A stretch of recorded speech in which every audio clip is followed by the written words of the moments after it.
a Frate Angelo. Oggi, in una chiesa piena di silenzio e vuota di clamori, avvolto in un guscio di legno, è stato restituito il corpo alla terra, l'anima al cielo.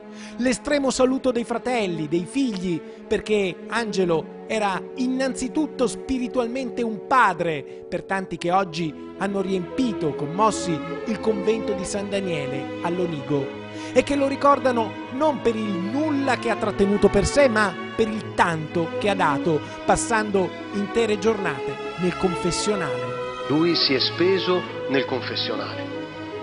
Lui non ha trattenuto nulla per sé, non ha trattenuto niente del suo tempo, non ha trattenuto neppure la cura di sé, diciamo, no? L'attenzione alla sua persona, perché lui era totalmente speso per gli altri, per le persone che incontrava. E quanto bene ha fatto in quel confessionale, quante persone ha ascoltato e quanti cuori ha consolato. Penso che oggi molti di noi sono grati al Signore di averci dato il Padre Angelo. L'omelia, i canti, le preghiere, poi il viaggio verso est dove Padre Angelo torna alla terra. Nella chiesa di San Daniele il suo confessionale sembra vuoto, ma è riempito dal suo ricordo.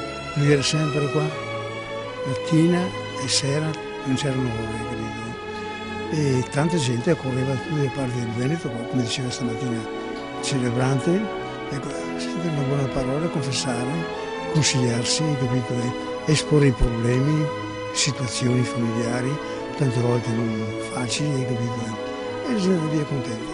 E tornava dopo a trovarlo, a sentire un po', ringraziarlo anche, capito? E lui pregava, quando c'era gente aspettava pregando. Per molti qui a San Daniele Frate Angelo è stato un santo. I fedeli gli portavano acqua e sale da benedire.